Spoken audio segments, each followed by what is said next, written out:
الصلاۃ والسلام علیک یا سیدی یا رسول اللہ وعلی آلک واصحابک یا حبیب اللہ الصلاۃ والسلام علیک یا سیدی یا رسول اللہ وعلی آلک واصحابک یا حبیب اللہ۔ سب تعریفیں اللہ جل شانہ وحدہ لا شریک کے لیے، جس نے اپنی قدرت کاملہ سے اس کائنات کو حضور نبی کریم صلی اللہ علیہ وآلہ وسلم کے عرفان کی خاطر پیدا فرمایا۔ ارشاد فرمایا لولاک لما خلقت الافلاک، اے حبیب صلی اللہ علیہ وسلم، اگر تمہیں پیدا کرنا میرا مقصد نہ ہوتا تو میں اس کائنات کو ہی پیدا نہ کرتا۔ بے شمار درود حضور نبی کریم صلی اللہ علیہ وآلہ وسلم کی ذات اقدس کی خاطر، جن کی ذات اقدس اس کائنات کی تخلیق کا باعث بنی۔ اللہ جل شانہ نے قرآن مجید میں ارشاد فرمایا یا ایھا الذین آمنوا اذا نودی للصلاۃ من یوم الجمعۃ فاسعوا الی ذکر اللہ وذروا البیع ذالکم خیر لکم ان کنتم تعلمون۔ صدق اللہ العظیم۔ یہ جو آیت مبارکہ میں نے آپ کے سامنے تلاوت کی ہے، یہ قرآن مجید کی سورہ جمعہ کی آیت ہے۔ آج کی ہماری گفتگو کا موضوع جمعۃ المبارک کے فضائل اور اس کے آداب، یہ ہمارا موضوع گفتگو ہے۔ جمعہ کا دن نہایت درجہ فضیلت کا حامل ہے۔ اس کی فضیلت اس بات سے بھی ظاہر ہوتی ہے کہ اللہ جل شانہ نے قرآن مجید میں ایک سورت کا نام اس دن کے نام پہ رکھا ہے، یعنی ہفتے کے سارے دنوں میں کسی اور دن کے نام پر کوئی سورت نہیں ہے، جبکہ جمعہ کے نام پر سورہ جمعہ باقاعدہ طور پر پروردگار عالم نے اس کے نام پر سورت رکھی ہے۔ یہ دن اللہ جل شانہ کی بارگاہ میں نبی اکرم صلی اللہ علیہ وآلہ وسلم کے دربار میں اور تمام اہل علم و فضل کے ہاں اس کی اہمیت اور اس کی فضیلت بالکل واضح ہے۔ نبی اکرم صلی اللہ علیہ وآلہ وسلم نے جمعے کے دن کو افضل ایام قرار دیا ہے۔ آپ صلی اللہ علیہ وسلم نے ارشاد فرمایا ان من افضل ایامکم یوم الجمعہ، تمہارے دنوں میں سب سے افضل دن وہ جمعے کا دن ہے۔ سنن ابن ماجہ حدیث نمبر 1636 میں سرکار دو عالم نے اس کی فضیلت کو بیان کرتے ہوئے یہ ارشاد فرمایا، اور آپ نے اس کے ساتھ کچھ باتیں ارشاد فرمائیں۔ فرمایا فیہ خلق آدم وفیہ نفخ وفیہ صعق، یہ جو جمعے کا دن ہے اسی دن میں آدم علیہ السلام کو پیدا کیا گیا، اسی دن میں سور پھونکا جائے گا اور اسی دن میں محشر والے بے ہوشی کا شکار ہوں گے۔ یہ سارے اہم امور، اہم معاملات اسی دن میں ہوں گے۔ افضل ایام، سارے دنوں میں سے سب سے افضل، سرکار دو عالم نے فرمایا من افضل ایامکم، تمہارے دنوں میں سب سے افضل دن ہے یہ۔ یہاں پر جو حضور سید عالم صلی اللہ علیہ وسلم نے اس کے ساتھ باتیں فرمائی ہیں وہ 3 فرمائی ہیں۔ آدم علیہ السلام پیدا ہوئے، سور اس میں پھونکا جائے گا اور اسی میں اہل محشر پر بے ہوشی طاری ہوگی۔ یہ 3 باتیں فرما کے اس سے پہلے فرمائی افضل دن۔ لیکن مسلم شریف کی ایک روایت 854 نمبر حدیث ہے، اس میں حضور صلی اللہ علیہ وسلم نے صرف اسے افضل یوم قرار نہیں دیا، وہاں فرمایا خیر یوم طلعت علیہ الشمس، سارے دنوں میں وہ بہترین دن جس پر سورج طلوع ہوتا ہے یوم الجمعہ، وہ جمعہ کا دن ہے۔ جن دنوں پر سورج طلوع ہوتا ہے وہ سب سے بہترین دن وہ جمعہ کا دن ہے۔ فیہ خلق آدم، اسی میں آدم علیہ السلام کو پیدا کیا گیا۔ وفیہ ادخل الجنہ، اور اسی جمعے کے دن میں آدم علیہ السلام کو جنت میں داخل کیا گیا۔ وفیہ اخرج منہا، اور اسی دن میں آدم علیہ السلام کو جنت سے نکالا گیا۔ ولا تقوم الساعة الا فی یوم الجمعہ، اور قیامت بھی اگر قائم ہوگی تو جمعے والے دن ہی قائم ہوگی۔ اس کا مطلب کیا ہے؟ اتنی فضیلتیں اللہ تعالیٰ بڑے بڑے کاموں کے لیے اس دن کا انتخاب فرماتا ہے۔ افضل دن بھی یہ اور سارے دنوں میں بہترین دن بھی یہ۔ اور پھر سرکار دو عالم صلی اللہ علیہ وسلم نے اس کی فضیلتوں کو بیان کرتے ہوئے اسے ہر مسلمان کے لیے عید کا دن قرار دے دیا۔ فرمایا یہ جو جمعہ کا دن ہے یہ تو ہر مسلمان کے لیے عید کا دن ہے۔ حضرت عبداللہ ابن عباس رضی اللہ تعالیٰ عنہ کی ایک روایت ہے جسے ترمذی شریف میں نقل کیا گیا، 3044 نمبر حدیث ہے۔ اس میں امام ترمذی نقل کرتے ہیں کہ عبداللہ ابن عباس رضی اللہ تعالیٰ عنہ کہیں تشریف فرما تھے، اب بیٹھے تھے اور آپ نے یہ آیت تلاوت کی، الیوم اکملت لکم دینکم واتممت علیکم نعمتی وردیت لکم الاسلام دینا۔ اس آیت کا مطلب ہے کہ اللہ تعالیٰ فرماتا ہے آج کے دن میں نے تم پر الیوم اکملت لکم دینکم، تمہارے لیے تمہارا دین مکمل کر دیا، واتممت علیکم نعمتی، اور میں نے اپنی نعمت تم پر تمام فرما دی، وردیت لکم الاسلام دینا، اور تمہارے لیے اسلام کو دین کے طور پر میں نے پسند فرما لیا۔ یہ آیت مبارک جو نازل ہوئی ہی تھی، اب ابن عباس رضی اللہ تعالیٰ عنہ اس آیت کی تلاوت کر رہے ہیں، الیوم اکملت لکم دینکم، وہ مزے لے کر اس آیت کو تلاوت کرتے ہیں۔ جہاں آپ بیٹھے ہیں پاس ایک یہودی بیٹھا ہے، یہودی یہ آیت سنتا ہے، ہم بھی آیتیں پڑھتے اور سنتے ہیں لیکن ہم ان کے الفاظ اور ان کی گہرائی سے واقف نہیں ہوتے۔ جو لوگ اس کو گہرائی تک سوچتے ہیں انہیں پتہ چلتا ہے قرآن کلام کیسا ہے۔ یہودی پاس بیٹھا ہے، آیت سنتا ہے ابن عباس کی اور کہتا ہے ابن عباس یہ جو آیت تم لوگوں کو ملی ہے نا، لو انزلت علینا ھذہ لاتخذنا یومھا عیدا، اگر یہ آیت ہماری طرف نازل ہوئی ہوتی تو جس دن یہ آیت نازل ہوتی اس دن ہم عید کا جشن منایا کرتے ہیں۔ اتنی عظمت والی آیت ہے، ہم عید مناتے اس دن جس دن ہم پر یہ آیت آتی، اگر یہ ہماری طرف آتی۔ یہ آیت ہمیں نہیں ملی، آیت تمہیں ملی ہے اور تم لوگ اس کی قدر نہیں کر رہے، تم لوگ اس سے بے خبر ہو۔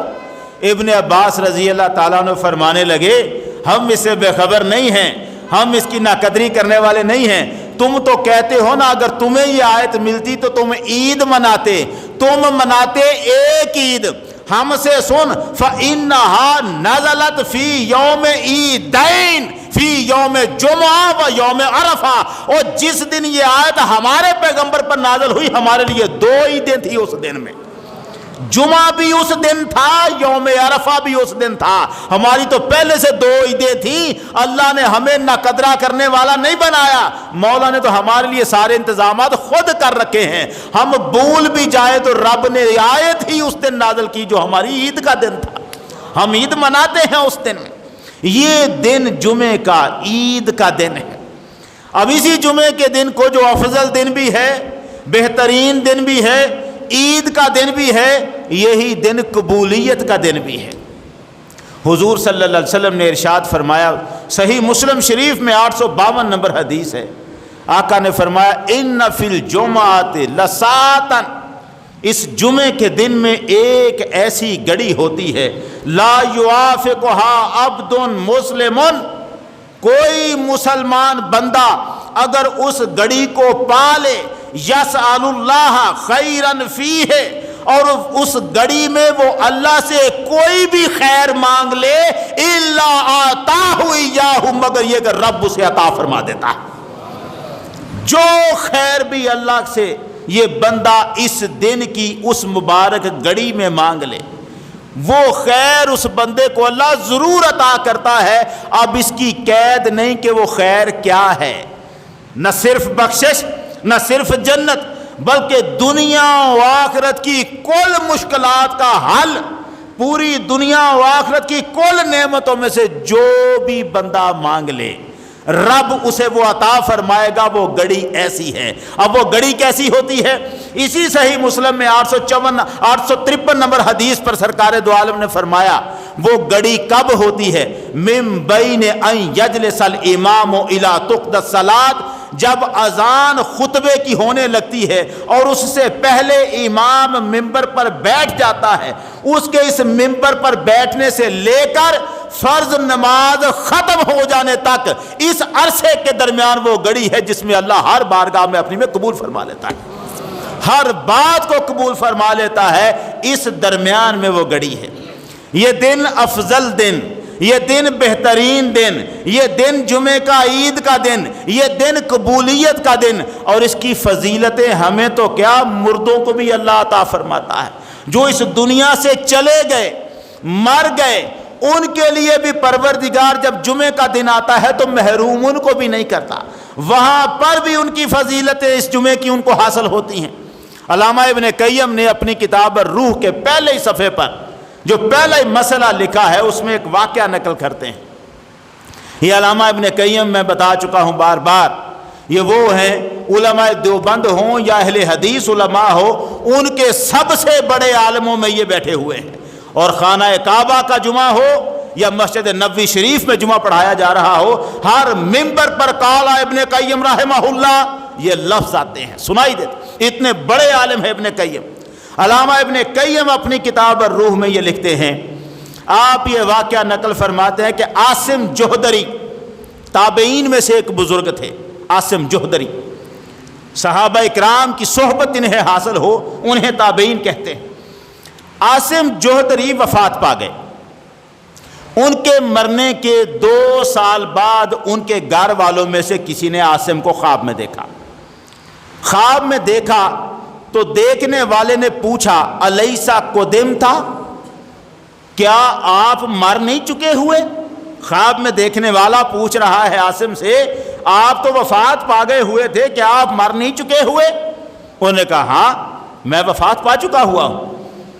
اس نے پوچھا، خواب دیکھنے والے نے پوچھا آئنا انتا، یہ بتائیے کہ اگر آپ مر چکے ہیں تو بتائیے کہ اللہ نے آپ کو کہاں رکھا ہوا ہے، ٹھکانہ کوئی اچھا ملا ہے یا کہیں مشکل میں پھنسے ہیں، کہاں ہیں آپ؟ عاصم جوہدری نے آگے سے جواب دیا انا فی روضۃ من ریاض الجنہ، میں جنت کے باغوں میں سے ایک باغ میں رہتا ہوں۔ عاصم کہاں رہتے ہیں؟ جنت کے باغوں میں سے ایک باغ میں۔ یہ جنت کا باغ وہی ہے جس کے بارے میں سرکار نے ارشاد فرمایا مومن کی قبر روضۃ من ریاض الجنہ، جنت کے باغوں میں سے ایک باغ ہوتی ہے۔ اسی لیے تو ہم کہتے ہیں جس حجرے میں بابا فرید کی قبر ہے، بابا فرید کی قبر جنت کے باغوں میں سے باغ، وہ جنت کا باغ، تو اس کمرے میں داخل ہونے کے لیے جو دروازہ ہوگا وہ جنت ہی کا تو دروازہ ہوگا، اسی لیے تو اسے بہشتی دروازہ کہتے ہیں۔ یہ سرکار دو عالم کا فرمان ہے، مومن کی قبر جنت کے باغوں میں سے ایک باغ ہوتی ہے۔ عاصم کہنے لگے میں جنت کے باغوں میں سے ایک باغ میں رہتا ہوں۔ اب یہ پوچھنے والا ان سے پوچھتا ہے اچھا اور مجھے کچھ مزید باتیں بتائیے، وہ اپنے وہاں کے رہنے کے بارے میں کچھ باتیں بتائیں۔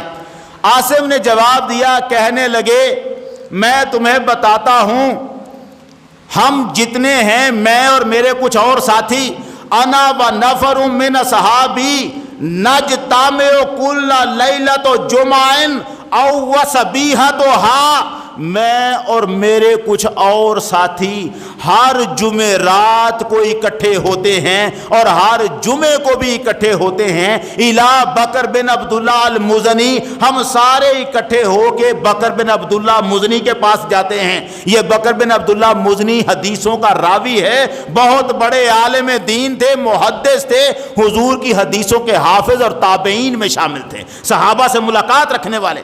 وہ کہتے ہیں میں اور میرے ساتھی ہم اکٹھے ہو کر بکر بن عبداللہ مزنی کے پاس جاتے ہیں، فَنَتَلَقَّى أَخْبَارَكُمْ، جب ہم وہاں جا کے بیٹھتے ہیں تو ہمیں وہاں تمہارے بارے میں خبریں پہنچائی جاتی ہیں، جو تمہارے احوال ہیں، حال احوال سے ہمیں باخبر کیا جاتا ہے۔ جمعرات اور جمعہ یہ 2 دنوں میں ہم ہمیشہ ہماری یہ محفل ہوتی ہے اور ہم بکر بن عبداللہ کی مجلس میں جاتے ہیں۔ عاصم سے ملنے والا یہ بندہ کہنے لگا یہ معاملہ جمعے اور جمعرات کو ہوتا ہے؟ وہ کہنے لگے ہاں۔ اچھا تو پھر یہ بتائیے حل تعلمون بزیارتنا ایاکم، ہم جو آپ لوگوں کی قبروں پر آتے ہیں، مردوں کی قبروں پہ ہم جایا کرتے ہیں، تو کیا آپ کو ہمارے آنے کی خبر ہوتی ہے؟ ہم آپ کی قبروں پر آتے ہیں تو کیا آپ کو ہمارے آنے کی خبر ہوتی ہے؟ عاصم نے کہا جمعے کی شام ساری رات اور ہفتے کی صبح تک، سورج نکلنے تک جب بھی کوئی ہماری قبر کی زیارت کو آتا ہے، باقی دنوں کی نسبت ہم زیادہ جان رہے ہوتے ہیں، اسے زیادہ پہچان رہے ہوتے ہیں۔ اس نے کہا یہ جمعے کی دن کی کیوں بار بار بات کر رہے ہو؟ فَكَيْفَ، یہ کیا معاملہ ہے؟ صرف جمعے کے دن ایسا معاملہ کیوں ہے؟ عاصم جوہدری نے جواب دیا لِفَضْلِ جُمَعَةٍ وَعَظْمَتِهِ، مولا فرماتا ہے جمعے کا دن اتنا افضل ہے کہ میں مرے ہوئے لوگوں کو بھی اس کی برکتوں سے محروم نہیں کرتا۔ اس کی عظمت اور فضیلت ایسی ہے، مرے ہوئے لوگ بھی اس کی فضیلتیں اور برکتیں پا رہے ہیں۔ افضل دن، بہترین دن، عید کا دن، قبولیت کا دن، مردہ لوگوں کو بھی فیض پہنچائے ایسا دن۔ اب اتنی برکتوں والا دن ہو اور اس دن میں ہم جو زندہ ہیں اس کی برکتوں کو حاصل نہ کر سکیں تو کوئی تو وجہ ہوگی۔ ہم اگر اس جمعے کی برکتوں سے فیض یاب نہیں ہوتے تو کچھ تو ہوگا جس کی وجہ سے ہمیں اس کی برکتیں وہ نہیں ملتی۔ وہ کیا برکتیں ہیں؟ اصل مسئلہ یہ ہے کہ ہم جمعے کے آداب سے غافل ہیں، ہمیں جمعے کے آداب کا پتہ نہیں ہے اور اس لیے ہم اس کی قدر نہیں کر پاتے۔ میں قرآن مجید کی جو آیت میں نے بالکل آغاز میں پڑھی، ذرا اس کو سماعت فرمائیں۔ اذا نودی للصلاۃ من یوم الجمعہ، جب جمعے کے دن جمعے کی نماز کے لیے تمہیں بلایا جائے، فاسعوا الی ذکر اللہ، تو اللہ کے ذکر کی طرف دوڑ پڑو، وذروا البیع، سارے کاروبار اپنے چھوڑ دو۔ کب چھوڑنے ہیں یہ کاروبار؟ جب جمعہ شروع ہو جائے، آدھا تقریر آدھی ختم ہو جائے، خطبہ قریب آ جائے، جماعت قریب آ جائے تب، یا اس وقت جب جمعے کی اذان دی جائے؟ اب پروردگار کیا فرماتا ہے؟ جب جمعے کی اذان دی جائے تو کاروبار چھوڑ دو۔ اب ذرا توجہ آپ کی جملے پہ رہے، اللہ کا حکم ہے، قرآن دے رہا ہے۔ جمعے کی اذان پر آپ کو 2 کام کرنے ہیں۔ ایک یہ کہ دوڑ پڑنا ہے اللہ کے ذکر کی طرف، اور اس سے پہلے یہ کہ اپنا کاروبار چھوڑ دینا ہے۔ وہ جو کام کر رہے ہیں، تجارت کر رہے ہیں، کسی بھی قسم کا کاروبار، اسے چھوڑنا ہے۔ حکم خدا کے مطابق، اس آیت کے مطابق، اذان جمعہ پر کاروبار چھوڑنا بھی فرض ہے اور اللہ کے ذکر کی طرف دوڑنا یہ بھی فرض ہے۔ ہم پورا کر رہے ہیں؟ ہم میں سے کتنے ہیں جو کاروبار چھوڑ دیتے ہیں؟ اچھا، میں اس وقت صرف دکانداروں سے بات نہیں کر رہا، اس میں کہیں نہ کہیں میں بھی شامل ہو سکتا ہوں۔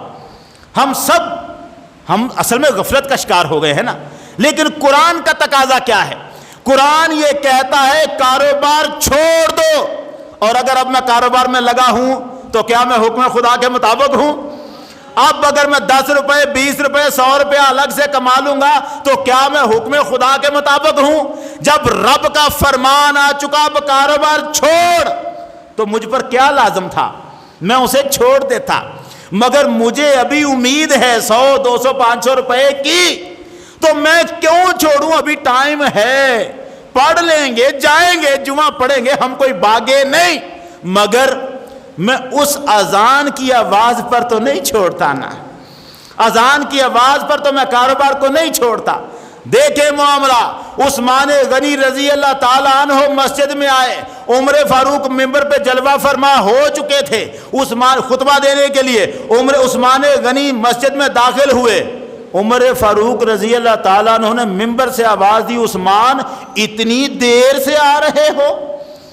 اب اس دور میں کتنا فرق ہے اذان اور خطبے میں، ادھر اذان دینے والا اذان دے کے بیٹھتا، ادھر ممبر پہ امام خطبہ دینے کے لیے کھڑا ہو جاتا، یہ فاصلہ ہے، اور امام کھڑے ہیں خطبے کے لیے اور عثمان غنی آئے، عمر فاروق نے فرمایا عثمان اتنی دیر لگا دی؟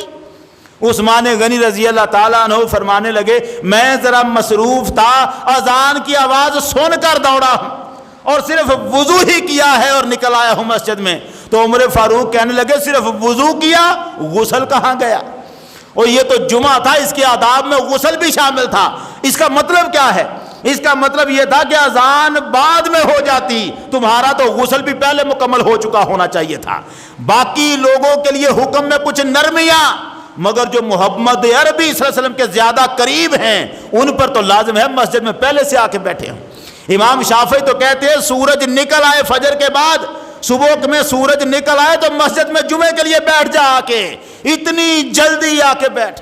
ان لوگوں کے معاملات الگ ہیں لیکن ہمارے معاملات الگ ہیں، ہم نہیں چھوڑ سکتے نا، ہمیں صرف شکوہ ہے ہماری پروردگار نہیں سنتا، یہ شکوہ۔ ہم سنتے ہیں رب کی، یہ سوال کسی کے دل میں نہیں ہے۔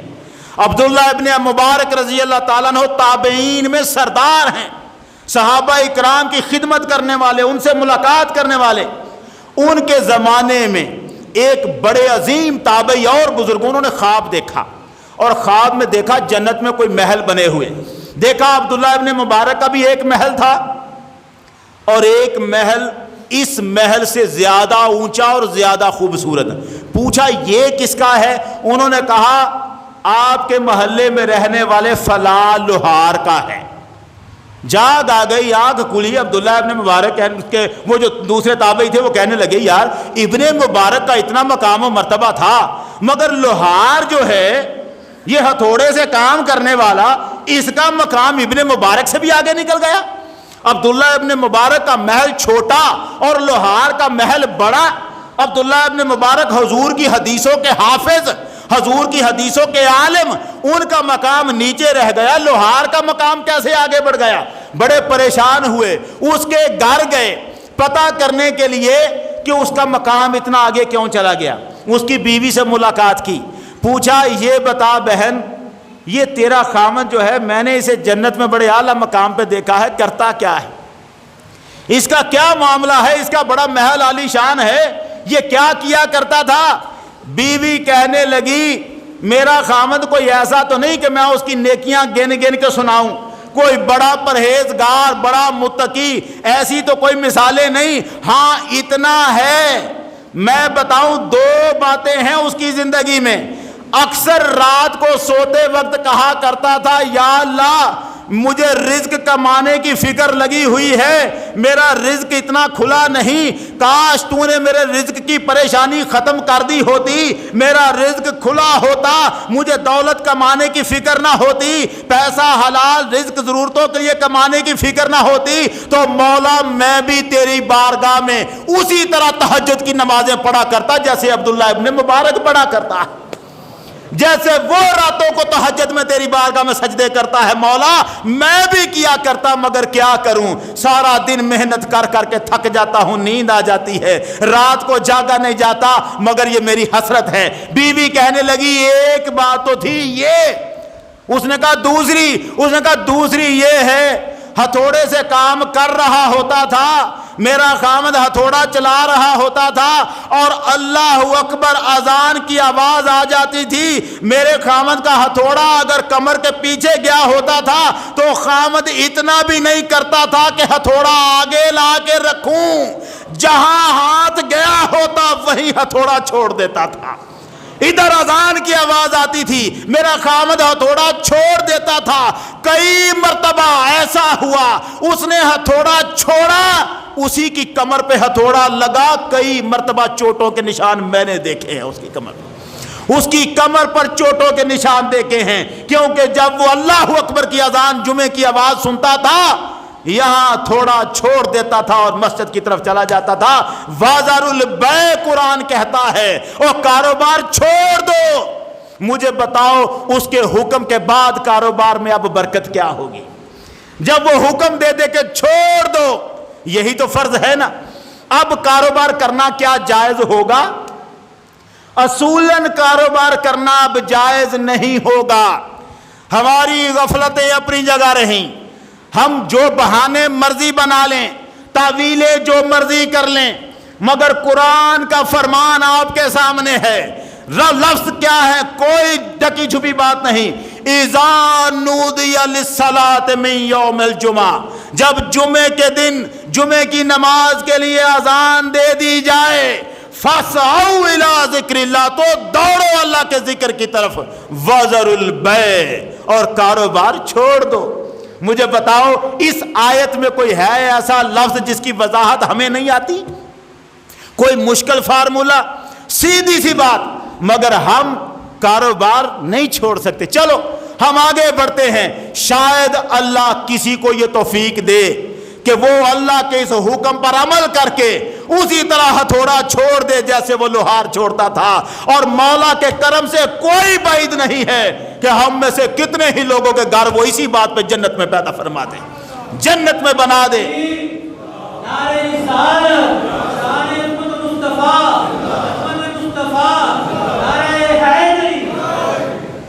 یہ جمعے کا دن ہے، فضیلتوں برکتوں والا دن ہے، قبولیتوں والا دن ہے، مگر اس کے لیے ہمیں اس کے آداب کا خیال رکھنا ہوگا۔ اس کے آداب میں اب کیا ہے؟ اب ذرا سنیں اس کے آداب، اس کے معاملات۔ یہ پہلا ادب ہے، اذان کی آواز سن اور چھوڑ کے آ جا۔ اچھا، ہم نے بڑی مرتبہ یہ سنا، اور ہم میں سے کوئی بندہ ایسا شاید کوئی ہو، شاید کوئی ایک بندہ ہو جسے اس حدیث کا پتہ نہ ہو۔ صحیح مسلم شریف میں 850 نمبر حدیث ہے یہ جو میں سنانے لگا ہوں، اور سب کو پتہ ہے، پتہ سب کو ہے۔ میں عرض کرتا ہوں، ہم حضور کا فرمان سن کر اس کے بعد اس کے ساتھ رویہ کیا رکھتے ہیں؟ ہمارا معاملہ بڑا زبردست جا رہا ہے اس وقت۔ ہمیں اللہ اور رسول کے ساتھ صرف شکوے ہیں۔ میرے لیے قیامت سے کم نہیں ہے یہ جملہ۔ بڑی بڑی اونچی جگہوں پر، نیچی جگہوں پر، میں جہاں جہاں بیٹھا ہوں، خدا کی قسم ادب لحاظ کیے بغیر میں نے یہ جملہ ہر جگہ کہا ہے۔ میں نے کہا یہ بات کہ کوئی کسی فقیر کے دربار پر کھڑا ہو کر یہ جملہ کہے، اس بابے سے یہ کہے ساڈی اللہ سندا نہیں تواڈی موڑدا نہیں، یہ جملہ اللہ کی شان میں گستاخی ہے، یہ جملہ اللہ کے ساتھ کفر ہے، یہ نادانی ہے بندے کی۔ اور نہیں پتا تو سن، اور اگر پتا ہے تو کفر کر رہا ہے تو۔ خدا کا شکوہ، اللہ کا شکوہ، سنتا نہیں، تو سنتا ہے خدا کی؟ یہ بھی تو فیصلہ کر کہ تو نے خدا کی کتنی بار سنی ہے۔ میرا رب تو کسی کا ادھار رکھتا ہی نہیں، اور پروردگار کی ایک بار کیا فرمان ہے اس کا؟ آ میری طرف چل کے ایک قدم، میں کتنے قدم آؤں گا؟ 70 قدم۔ تو چل کے آ، میں دوڑ کے آؤں۔ یہی کہا نا پروردگار نے، سب کو پتا ہے۔ تو چل کے آ، میں دوڑ کے آؤں۔ اور اگر اب رب دوڑ کے نہیں آ رہا تو مطلب کیا ہے؟ میں چل کے گیا ہی نہیں اس کی طرف۔ رب جھوٹ نہیں بولتا، رب اپنی بات سے نہیں پھرتا، اور اگر رب میری طرف دوڑ کے نہیں آیا تو ایک ہی مطلب ہے، اور مطلب صرف یہ ہے کہ میں کبھی اس کی طرف چلا ہی نہیں۔ گلا خود سے کر، اور ہم نے گلے کر رکھے ہیں اللہ سے، اللہ اور رسول۔ حدیث میں جو سنانا چاہتا ہوں آپ کو، جو میں نے بتایا صحیح مسلم کی 850 نمبر حدیث، جو سب کے علم میں ہے، جمعے کے دن جو سب سے پہلے مسجد میں آتا ہے اونٹ کی قربانی کرنے کا ثواب ملتا ہے۔ کلذی یہدی بدنا، اسے اتنا ثواب ہے جیسے اس نے اونٹ کی قربانی کی ہو۔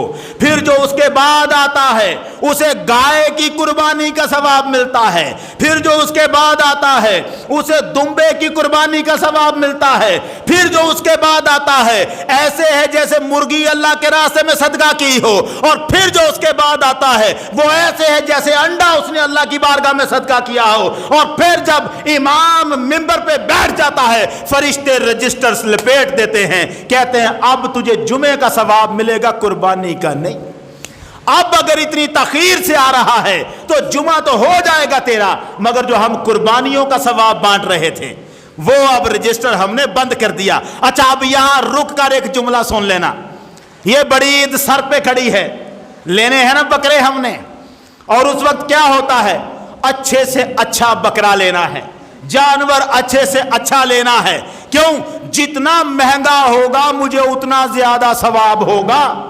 اور اگر ثواب کی تمنا ہے تو تو بکرے کا ثواب سال کے بعد لے رہا ہے، اور محمد عربی ہر جمعے کو تجھے اونٹ کی قربانی کا ثواب دینا چاہتے ہیں۔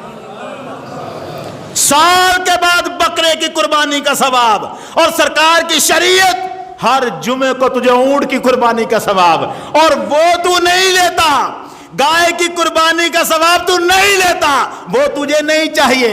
سال کے بعد بکرا اچھا، اس کی قربانی کا ثواب لینا ہے۔ بتا تو صحیح، رولا ثواب کا ہی ہے یا اندر کوئی اور چیز دڑک رہی ہے؟ یہ مسئلہ ثواب کا نہیں ہے، یہ مسئلہ کچھ اور بھی ہے۔ براہیمی نظر پیدا مگر مشکل سے ہوتی ہے، ہوس سینوں میں چھپ چھپ کے بنا لیتی ہے تصویریں۔ ہوس اندر پیدا ہو جاتی ہے، لوگ کہیں بڑا دیالو ہے، پیسے خرچ کیے، اللہ سے محبت کرتا ہے، اللہ کی خاطر جانور اچھا لیا، کنجوس نہیں، بڑا خیرات کرتا ہے۔ یہ جو میرا نام ہے لوگوں میں مجھے چاہیے، اور مجھے نام چاہیے، رب کی بارگاہ میں مقام تو نہیں چاہیے، مجھے ثواب نہیں چاہیے۔ اگر ثواب کی تمنا تھی تو وہ تو ہر جمعے کو مل رہا تھا، بکرے کا نہیں، گائے کا، اونٹ کی قربانی کا لیتے ہیں ہم نہیں۔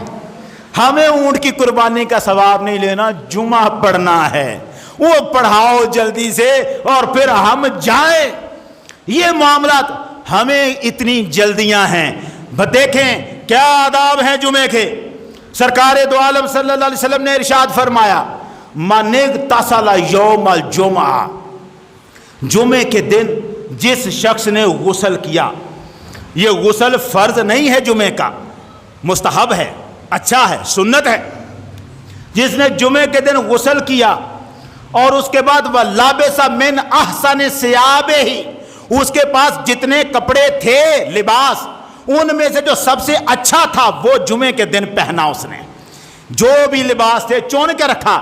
سرکار دو عالم صلی اللہ علیہ وسلم کا تو اپنا طریقہ تھا، ایک لباس حضور نے خاص جمعے کے لیے رکھا ہوا تھا، وہ اس کو پہن کے آتے، جمعہ پڑھنے کے بعد جب سرکار واپس جاتے لباس اتار کے رکھ دیتے، ازواج مطہرات لباس کو لپیٹ کے اگلے جمعے کے لیے رکھ دیتی۔ یعنی سرکار نے لباس جمعے کے لیے الگ رکھا ہوا تھا۔ آقا ارشاد فرماتے ہیں جو کوئی جمعے کے دن غسل کرے اور اپنے لباسوں میں سے اچھا لباس پہنے، وَمَسَّ مِن طِيبٍ إِن كَانَ عِندَهُ، اور اگر اسے میسر ہو، اس کے پاس ہو تو خوشبو بھی لگائے، خوشبو لگائے، اور پھر ثُمَّ أَتَى الْجُمَعَ، پھر آئے جمعہ پڑھنے کے لیے، غسل کیا، اچھا لباس پہنا، خوشبو لگائی، پھر آئے جمعہ پڑھنے کے لیے، فَلَمْ يَتَخَطَّ أَعْنَاقَ النَّاسِ، اور آ کر لوگوں کی گردنیں نہ پھلانگے۔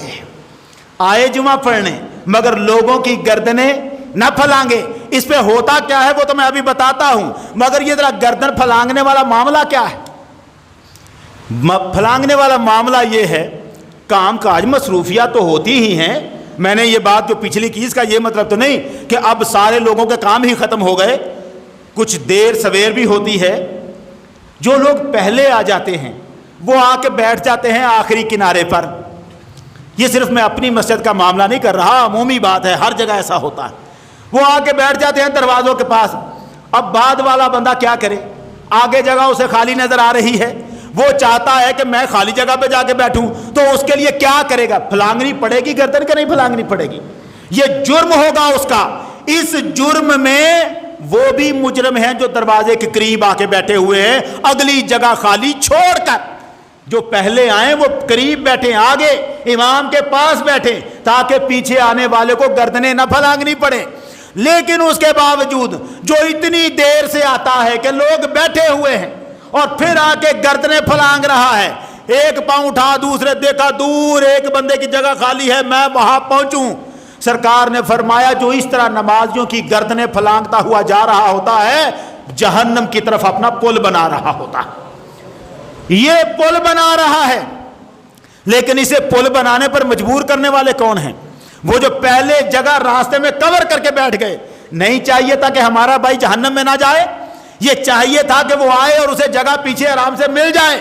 تو ہم پر یہ لازم تھا کہ آتے اور پہلے اگلی صفوں کو مکمل کرتے.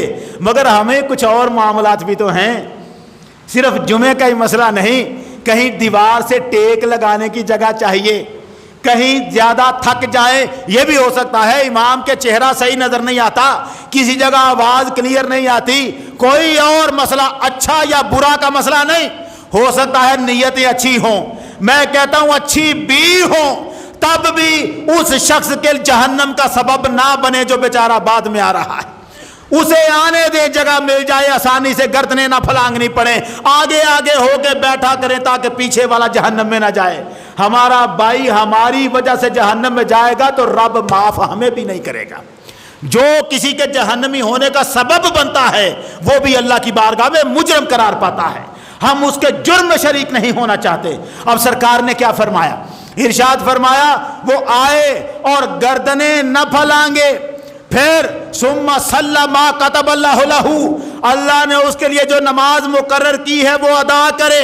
ثم انصت اذا خرج الامام، پھر جب امام خطبے کے لیے کھڑا ہو جائے وہ خاموش ہو جائے. حتی یفرغ من صلاتہ، یہاں تک کہ نماز ختم ہو جائے.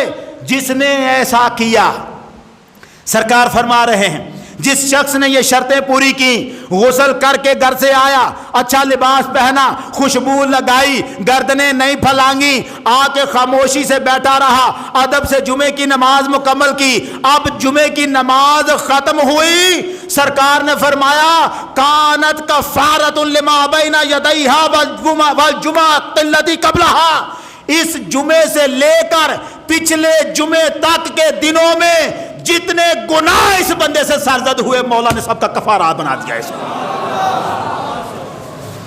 پورے ہفتے میں جتنی خطائیں ہوئی ہیں بس اس کا جمعے میں آ کے یوں شامل ہونا اس کی ساری خطاؤں کی معافی کا سبب بن گیا. کس بات سے؟ آداب کا خیال رکھنے سے. یہ آداب ہیں، ہمیں ان کا خیال رکھنا ہے، مگر ہم اس کا آداب کا خیال نہیں رکھتے. جمعے کی سنتیں ہوتی ہیں وہ ہم ادا کرنے سے، یہ بھی بڑا مسئلہ ہے. ہمیں کچھ ہماری وجہ سے بھی چلو ٹھیک ہے، ہم بھی مجرم، میں بھی کئی جمعوں میں مجرم رہا ہوں آپ کا، اس میں تو کوئی شبہ نہیں. جب ہم نے تاخیر کروائی تو وہ جرم مجھ پر ہے. اللہ مجھے بھی معاف کرے اور ہدایت دے مجھے بھی کہ میں وقت کی سوئیاں جن کی طرف آپ کی نظر رہتی ہے ان کو دیکھنے کے بعد میں بھی کبھی آگے نہ بڑھوں، یہ توفیق دے مولا مجھے بھی. لیکن میں عرض کرتا ہوں جب فرضوں کی نماز ختم ہوتی ہے ایک دوڑ سی لگ جاتی ہے باہر کو. یہ فرضوں کے بعد کی سنتیں ہیں وہ کس نے پڑھنی ہیں؟ ان کو کون اہم غیر اہم سمجھ رہا ہے؟ سرکار دو عالم صلی اللہ علیہ وسلم نے تو اس کی تاکید فرمائی ہوئی ہے، اذا صلی احدکم الجمعہ فلیصلی بعدہا اربعا، جب تم میں سے کوئی شخص جمعہ کی نماز پڑھے تو 4 رکعت اس کے بعد ضرور ادا کرنی ہے اس نے. 4 رکعتیں ہم نے کتنی پڑھنی ہوتی ہیں؟ 6. 4 اور پھر 2، ایسا ہی ہوتا ہے. 6 رکعتیں پڑھنی ہیں، ان میں 4 رکعتیں سنت موقدہ ہیں اور 2 رکعتیں سنت غیر موقدہ ہیں. لیکن ہمارے کیلنڈروں پہ عام طور پر سنت موقدہ لکھی ہوتی ہیں. یہ اس لیے لکھا ہوتا ہے کہ بعض علماء میں آپس میں اختلاف رہتا ہے، مگر مفتی منیب الرحمان صاحب کے فتویٰ جس کی پیروی کرتا ہوں، اس کے مطابق 4 رکعت سنت مؤکدہ ہے، کیونکہ سرکار دو عالم نے اس کی تاکید کی ہے۔ آپ نے فرمایا جب تم میں سے کوئی جمعہ کی نماز پڑھے فَلْيُصَلِّ بَعْدَهَا 4، تو اس کے بعد 4 رکعت ادا کرے۔ یہ 4 رکعت سنت مؤکدہ ہو گئی، مگر سرکار نے خود اس کے بعد 2 رکعت بھی ادا کی ہیں۔ یہی وجہ ہے کہ مولا علی حکم فرمایا کرتے تھے 6 رکعتیں پڑھ کے جانا، 6 رکعتیں پڑھنا، 6 رکعتیں یہ جمعے کے بعد پڑھیں پھر دوڑ لگائیں۔